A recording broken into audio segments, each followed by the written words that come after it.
will be page 13. We gather together, and I invite you to stand as you're willing and able, in body or in spirit. Page 13, we gather together. Oh, yeah.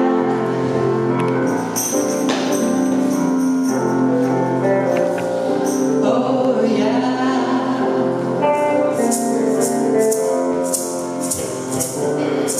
Oh, yeah. We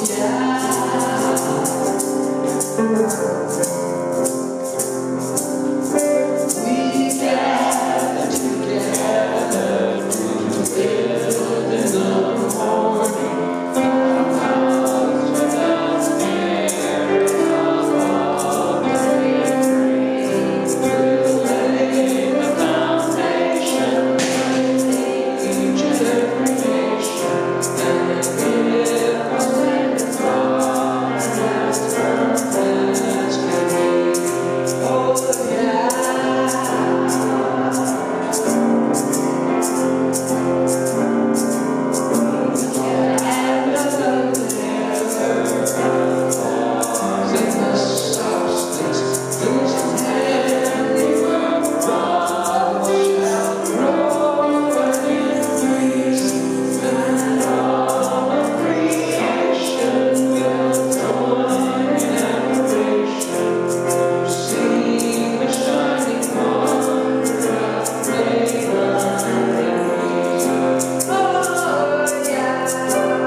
Congregation of Atlanta. We are a philosophically based spiritual community dedicated to human liberation and to the protection of the natural world. We make our home here in the old stone church, which was built in the 1920s by an African-American congregation called Antioch East Baptist Church.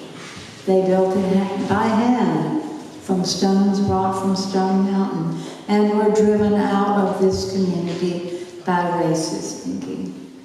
We acknowledge the racial hostility that drove them from their home, and we honor them and the powerful history of this place. We also acknowledge that in the 1800s, the Muskogee Creek people were driven from this area by the government, and that all of this is their land was. We support justice for all Indigenous people. So I have a little quotation for the theme we have this morning. Books to the ceiling, books to the sky. My pile of books of a mile high. how I love them, how I need them. I'll have a long beard by the time I read them. Yeah. Books are the quietest and most constant of friends. They are the most accessible and wisest of counselors and the most patient of teachers. Charles W. Eliot. I'll tell you how I became a writer. I was a reader. Toni Morrison. Many people, myself among them, feel better at the mere sight of a book. Jane Smiley, probably so that she can go off in a corner and read and not have to talk to anybody. That's my reason. The library is inhabited by spirits that come out of the pages at night. Isabella Allende. If you have any community announcements, would you like to bring them up now and give them to me, and I will read them at the time set aside in the service.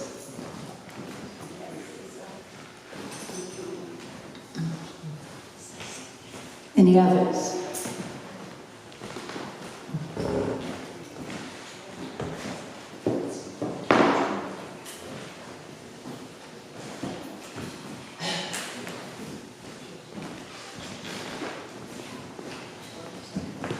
So, are there any newcomers? Are there any newcomers today who would like to be known? Stand and let us know how you found us. I'm Liam. I live in the neighborhood. Welcome, Liam. Anyone else?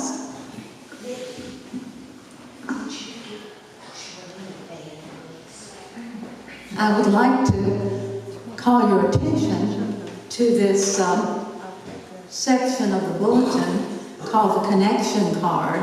If you would like to know more about us, or would like our minister or someone to contact you and tell you more about a guild or another activity you might become involved in, then you can just tear this card off and put it in the collection plate when it comes around.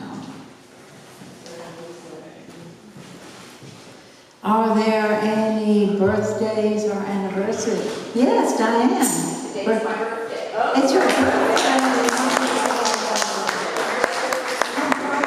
Come forward and we'll sing to you. Anyone else? Unless you want to children. Come forward and we'll sing to you. Jean? Diane. Diane. Birthday. La la la la. La la la la. Happy birthday to you. Happy birthday to you. Happy birthday, dear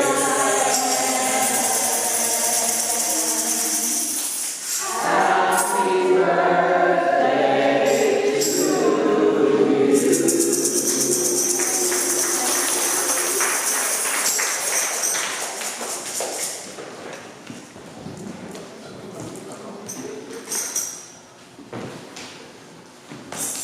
One glance at a book, and you hear the voice of another person, perhaps someone dead for 1,000 years. To read is to voyage through time. Carl Sagan. It's time now for another congregational song, and it's going to be in the new book. It's going to be the let's see, what is it? Instant Karma. And I invite you to stand and body of spirit as you're reading. Instant Karma is alphabetical, so that's the I.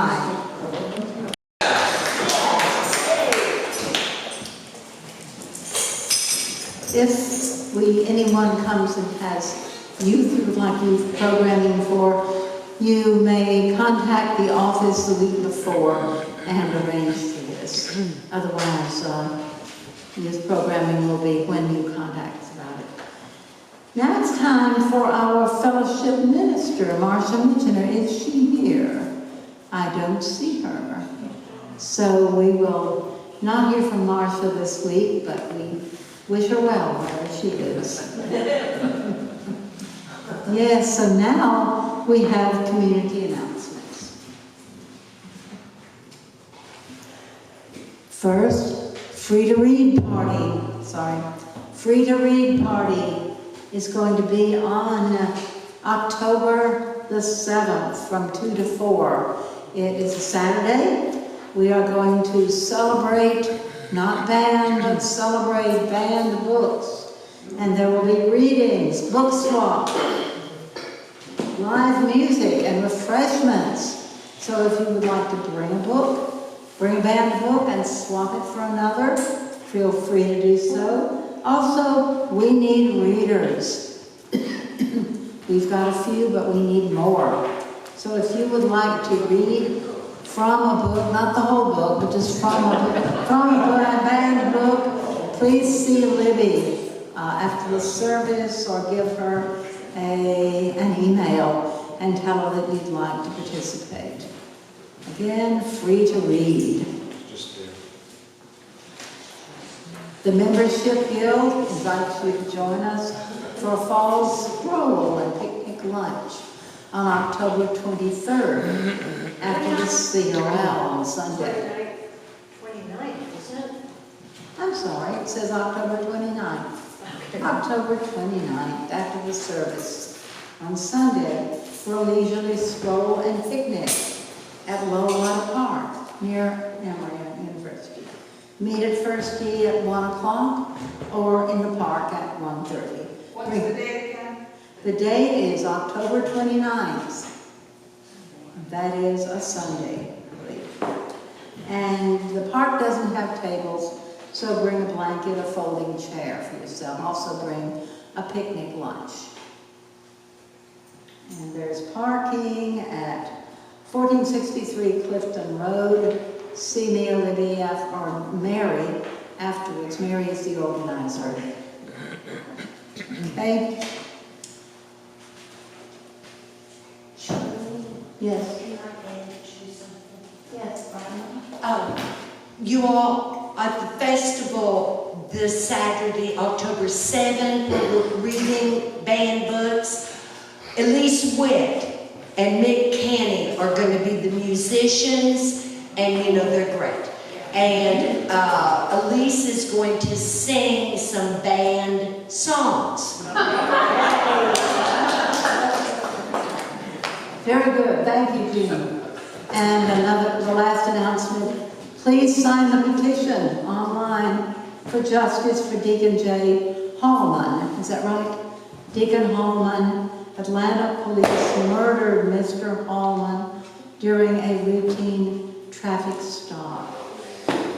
Demand police release the body cam. See Lorraine if you want more information. There's Lorraine.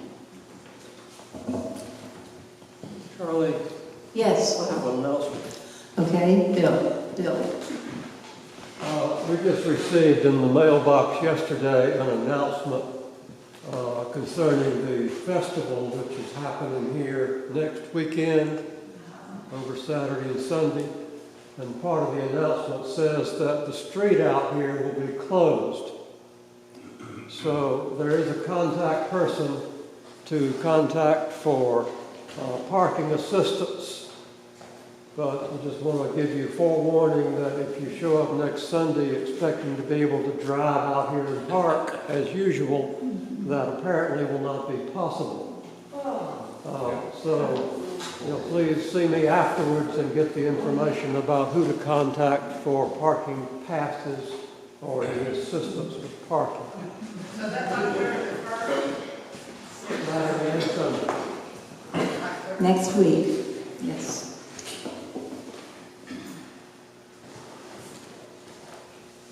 At this time, we have a few moments of silence in which we sit for about 5 minutes with each other.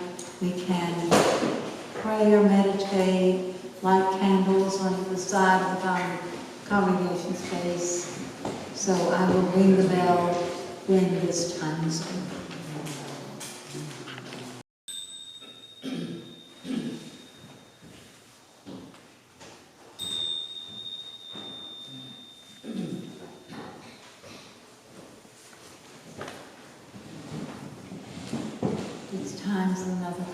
celebration song. And our next song will be Shenandoah, page 92 in the Booth book. Please rise in body and spirit as you're willing and able.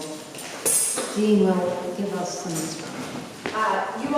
You really don't need the books on this unless it gives you comfort. Hope. Then by all means do. We're just going to do 2 verses. O Shenandoah, I long to see you. And then O Shenandoah, I long to hear you. And then Craig will play a verse. And then we'll repeat O Shenandoah, I long to see you. Okay? And remember to do this with me. So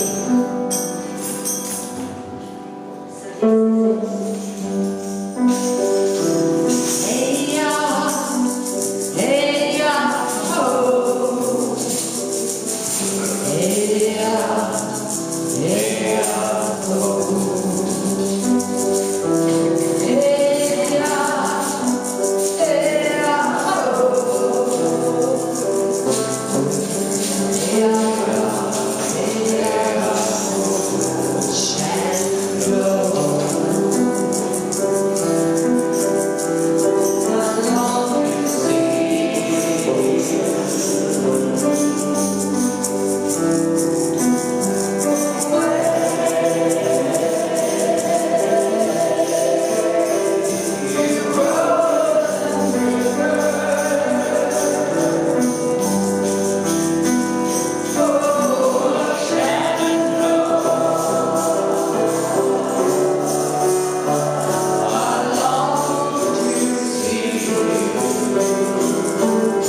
much, Jean and Craig, and thank you for the music today. Let's give them a hand.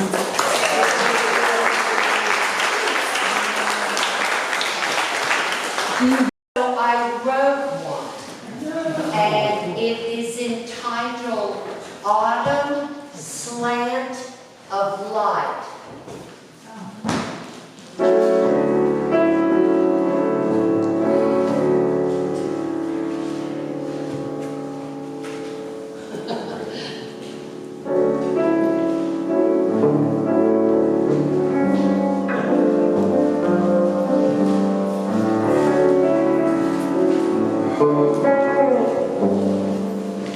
So many songs about autumn are wistful, nostalgia, and somewhat blue. Very few sing of the excitement in the changes in the air.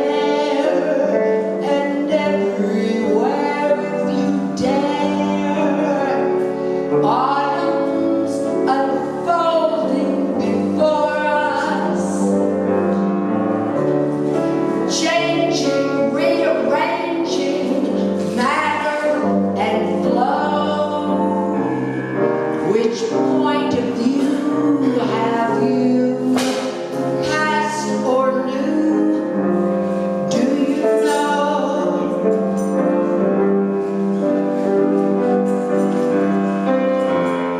To dare is to lose one's footing momentarily, but to not dare is to lose oneself. Kierkegaard wrote, wants to be free. See change maybe as possibility.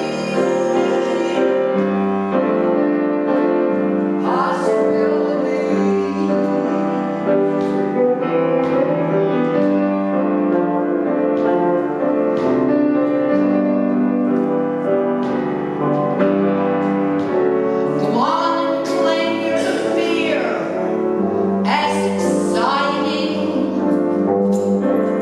Acknowledge change can often come along with fright.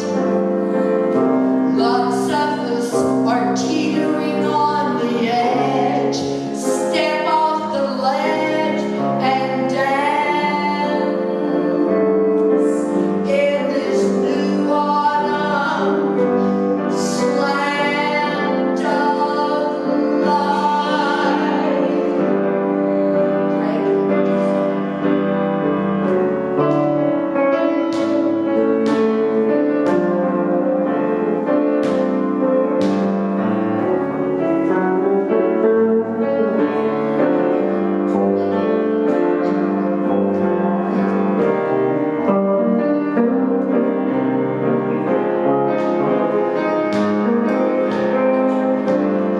Come on and dance. Come on and join in the dance in this new autumn slant of light.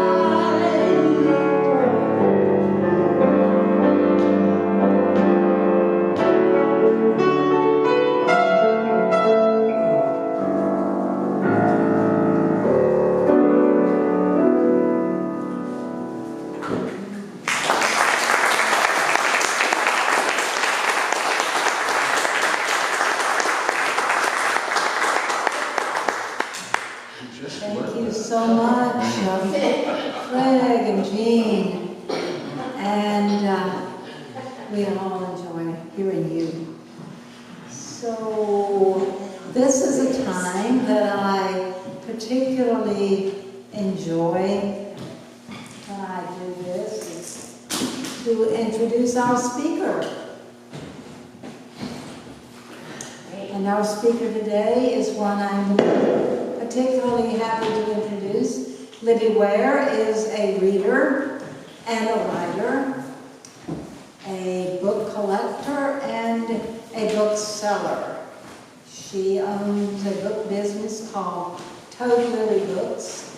She is the author of an award-winning novel called Mom, and she's also the author with her wife and co-writer Charlene Ball of two mysteries.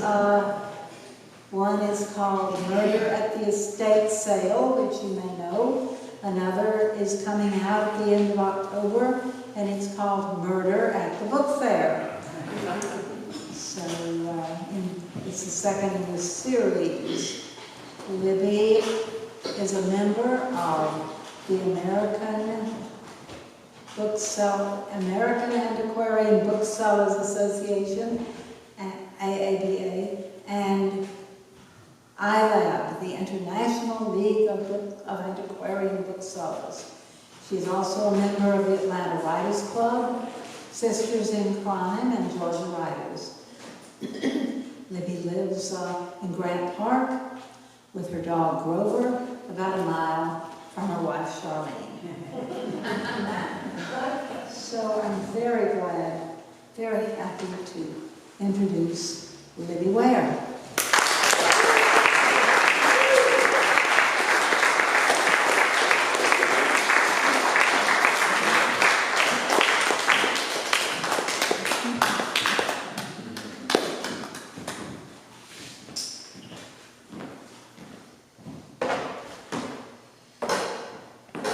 So you may be wondering about all these books up here. Charlene and I brought in some banned books that we have. Some of these will show up at the book swap, but please don't take them yet. Now, all these little children's books, these haven't been banned, although probably some of them should be, like if there's Uncle Remus down there, and you know, there's magic in these, so of course no one can read those. I mean, what's a children's book with magic? When I was very young, and I don't remember, it was when we moved when I was 5 from Shepherdstown, West Virginia to North Palm Beach, Florida. So I was about 4, and I had a lot of children, golden books, and I laid them all out, and I walked on them. And now I realize that was my path.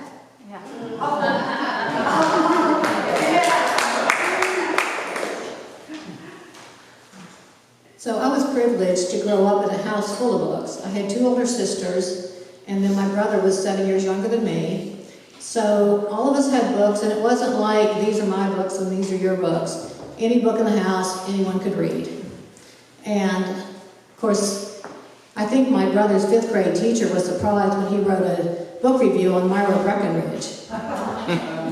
If you're not familiar, that's a trans book. That I had bought as a teenager.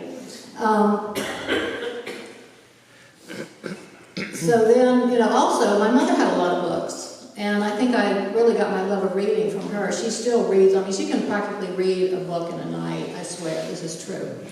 Of course, you know, she skips all the descriptions, you know, so that's how she gets through so fast. But I remember when we moved into our house when I was 8 years old, and all of a sudden there were these books. And I mean, the bookshelves were already bursting at seams, such as the ones that she had, you know, packed up and brought in. So I was looking at it, and I saw The Wayward Bus by John Steinbeck, and I picked it up, and I thought, oh, well, this has got a lot of conversation in it. This is really interesting. My mom was like, you cannot read that book. So that was my first experience with a banned book. Although, of course, what's the book I was going to read, you know, when, when I was able to get my hands on it, it made it much more attractive to me. Another one that she told me not to read was Valley of the Dolls. Remember, that was a big thing in the 60s. So she and my stepfather went out of town one weekend, and so I read that cover to cover that weekend. It was a lot more racy than John Steinbeck, let me tell you.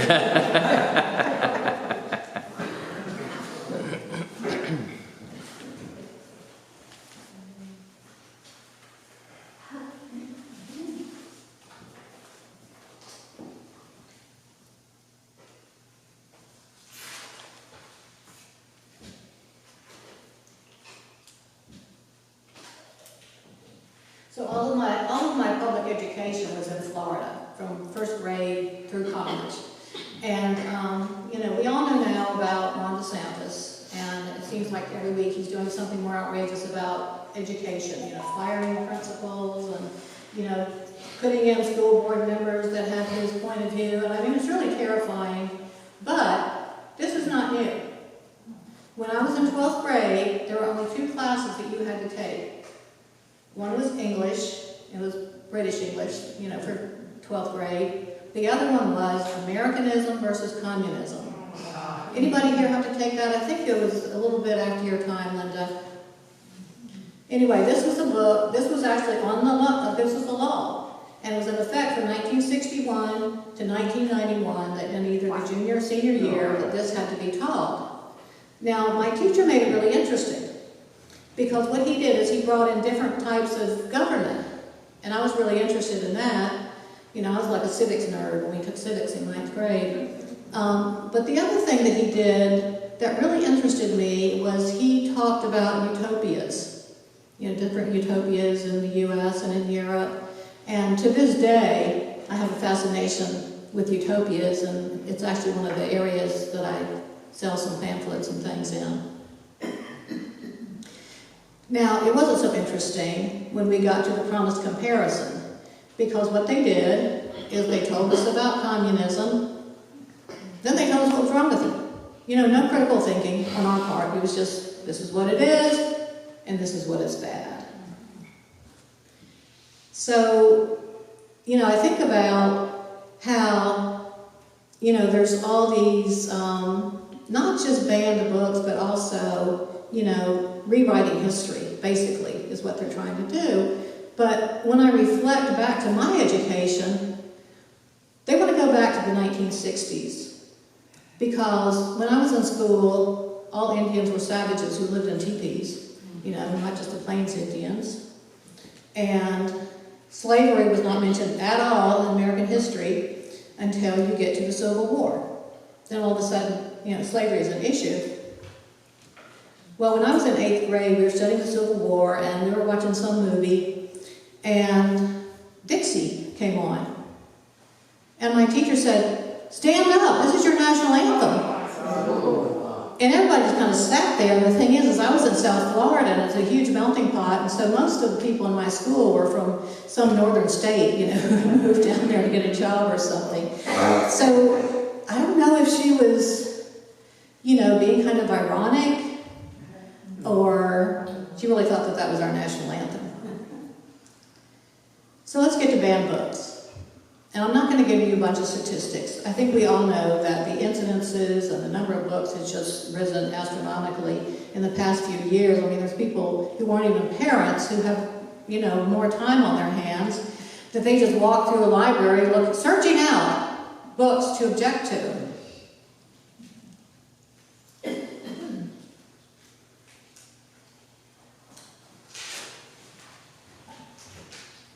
So I'd like to ask you all, I'm going to ask you a couple questions through here. What is the first thing you think of when you hear about banned books? Just call it out. Anybody? Sex. Nazi Germany. Sex, Nazi Germany. Queer issues. Fear, oppression. Ignorance. Ignorance. All right. Manipulation. Excuse me. Racist patriarchy. Oh, racism, patriarchy. Manipulation. Manipulation. Reagan. He was starting back in the 80s. Yeah, he was definitely rewriting history. Okay, so what's worse than banning books? Not reading them. Yes? Not reading them? Burning. Burning.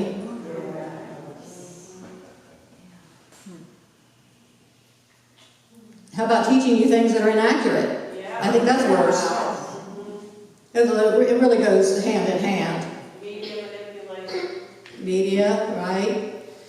So, you named some of the purposes of banning books. Gender variance, homosexuality, African American subjects, especially anti-racism. But the highest number of complaints have to do with, guess what? Bad language. Yes, profanity. I mean, I saw this chart and it was like homosexuality, gender, racism, profanity. And it's like, I mean, kids are exposed to profanity all the time in movies, you know, other Each other. kids, society, even in their home. Yeah. So what happens when LGBTQ plus books are banned? What's the goal? Not only are they making certain subjects go back into the closet, but they're disappearing those of us who are LGBTQ plus. They think that if children don't know about lesbians, gays, and trans people, they won't think it's okay. Well, I'm here to tell you that didn't work out. How about children whose parents don't fit the heteronormative model? Does this make them feel marginalized or isolated? So books that tell the truth about Black Americans, such as the 1619 Project, or How to Be an Anti-Racist, well, they can't be read because white children might feel ashamed of being white. But I think a good teacher can talk about those feelings. So yes, these are horrible things that happened in our past, but you're not responsible for what your ancestors do. But ask yourself what you can do now to make things better. You know, is it, you know, just self-reflection, looking at your own, you know, racist upbringing? You know, I don't know anybody who admits being a racist or would want to admit to being a racist. Even the people who are white supremacists will say, "Oh no, we want to preserve, you know, our culture or something." But living in a racist society, it's really hard to not be affected by it when you grow up with it. As Anne Braden said, you can't stand in the rain and expect to not get wet. So why can't kids learn about anti-racism? They can't learn that the U.S. has a racist history and that there's racism in all areas today. And the 1619 Project does a great job, it's right up here, about having different writers write about different subjects. You know, healthcare and, you know, et cetera, where racism is, you know, is prevalent. Toni Morrison said that the book banners of today are the direct descendants of those who criminalized teaching Black people to read. So I'd like to talk a little bit about the legal history of banning books in the U.S. A postal inspector named Anthony Comstock in the 19th century was an anti-vice activist. He opposed obscene books and any advertisements regarding birth control or abortion. In 1877, a series of U.S. and state laws were passed, called the Comstock Laws. These laws criminalizing using the postal service for the distribution of any of the following items: obscenity, contraceptives, abortifacients, sex toys, even personal letters with any sexual content or information. One federal law made it illegal, punishable by up to 5 years of hard labor, to lend, give away, or sell any obscene publication or article used for contraception or abortion. As you can imagine, this severely limited what publishers could print. For example, James Joyce, Ulysses by James Joyce, was not able to be distributed in the U.S. because a judge had determined that it was obscene before the book was printed, because he had some of his chapters were printed in a periodical. Anybody here read James Joyce, Ulysses?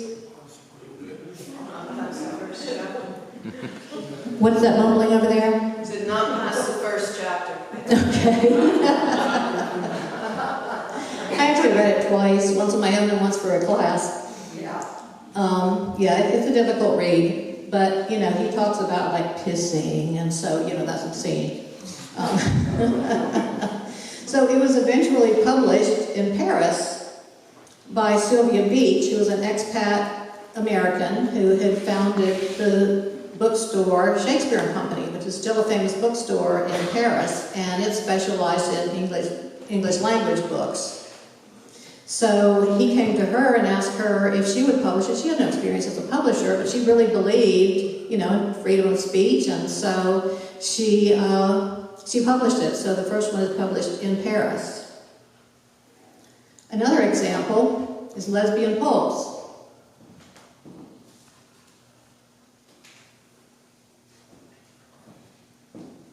I've got a couple of those up on the stage, but I have like boxes and boxes of them at home that I sell. So they had these lurid pictures entitled Twilight Women. And so they have determined that a gay and lesbian book is not obscene if there's not a happy ending for the gay couple. So, in a lesbian pulp, the lesbian had to either kill herself, die, or be killed, or turn straight. So if they had that, then they couldn't say that it was obscene. I guess there was a moral to the story after all. It wasn't just, prurient. So the Price of Salt, which some of you know was made into the movie called Carol, and it was the first of the pulps that actually included a happy ending for the lesbian couple. And this book was written by Patricia Highsmith, who had written Stranger on a Train and the Ripley series. Those have all been made into movies. But she had to write it under a pen name of Claire Morgan, because I guess she didn't want to tarnish her image as a mystery writer. So one of my books, and the book I reread more than any other, is The Adventures of Huckleberry Finn. So it's been banned for several years for its usage of the N-word. And I believe that this book can be taught in a certain way, okay? So the N-word was very prevalent at the time that Twain wrote it. I mean, that's just what people said. I'm not arguing that it was good, but, and of course it was used to diminish people by using it. So I'm not saying it was a good word, I'm just saying that it was very prevalent at that time. But I think, again, that's how you teach it, is you say, this is the language that they used, we think it's, it's not acceptable now, but that's the way it is. But what's really important to me about Huckleberry Finn is how it ends. He had gone downriver with an escaped slave named Jim. So he saw a poster that offered a reward if anyone returned him to his owner, Miss Watson. So Huck believes that the honorable and moral thing to do is to return Jim to his owner. So I'm going to read this, and I'm going to read it as written. So I apologize in advance, but I am going to read the N-word. Why, it was astonishing the way I felt, light as a feather, right straight off, and my troubles all gone. So I got a piece of paper and pencil all glad and excited and sat down and wrote. Miss Watson, your runaway nigger Jim is down here 2 miles below Pikesville, and Mr. Phelps has got him and he will give him up for the reward if you send. It felt good and all washed clean of sin for the first time I had ever felt so in my life, and I know that I could pray now. But I didn't do it straight off, but laid the paper down and sat there thinking how good it was all this would happen so, and how near I came to being lost and going to hell. And I went on thinking and got to thinking over our trip down the river, and I see Jim before me all the time.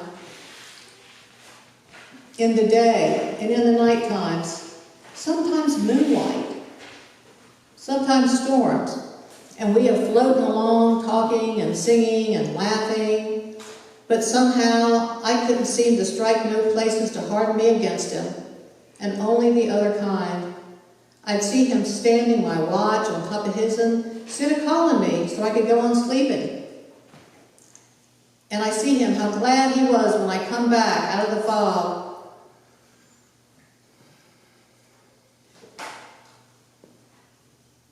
And when I come to him again in the swamp, up there where the feud was, and such like times, and would always call me honey and pet me and do everything he could think of for me, and how good he always was, and at last I struck the time. I saved him by telling the men we had smallpox aboard. And he was so grateful and said I was the best friend old Jim ever had in the world, and the only one he's got now. And then I happened to look around and see that paper. It was a close place. I took it up and held it in my hand. I was trembling, because I've got to decide forever betwixt two things, and I noted. I studied a minute, sort of holding my breath, and then says to myself, all right then, I'll go to hell, and tore it up.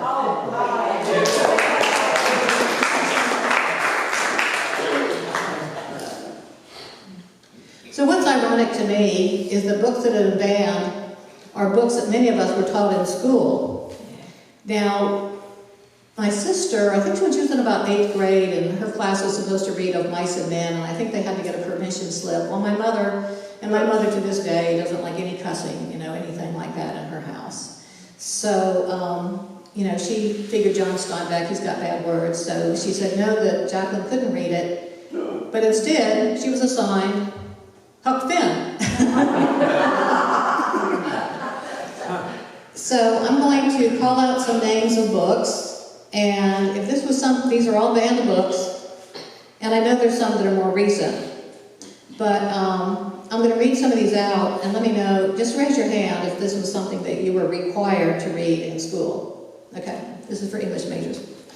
The Canterbury Tales. Okay. Brave New World.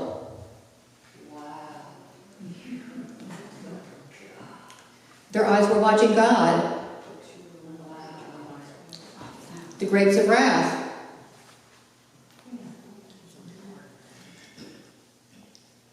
The Diary of a Young Girl by Anne Frank. 1984. The Catcher in the Rye. Fahrenheit 451. Oh, wow. The Lord of the Flies. Lolita?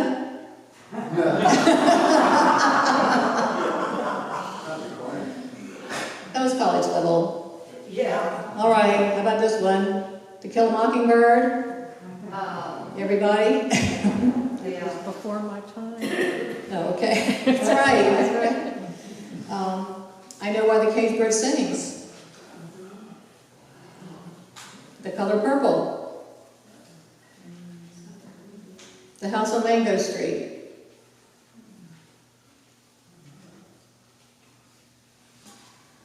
And last but not least, The Handmaid's Tale. I could also say Beloved, Song of Solomon by Toni Morrison also. My question for you all is, read a banned book lately? Banned Book Week is from October 1 to October 7 this year with the theme, Let Freedom Read. My homework assignment, if you choose to accept it, is to find a banned book to read during that week. So, thank you.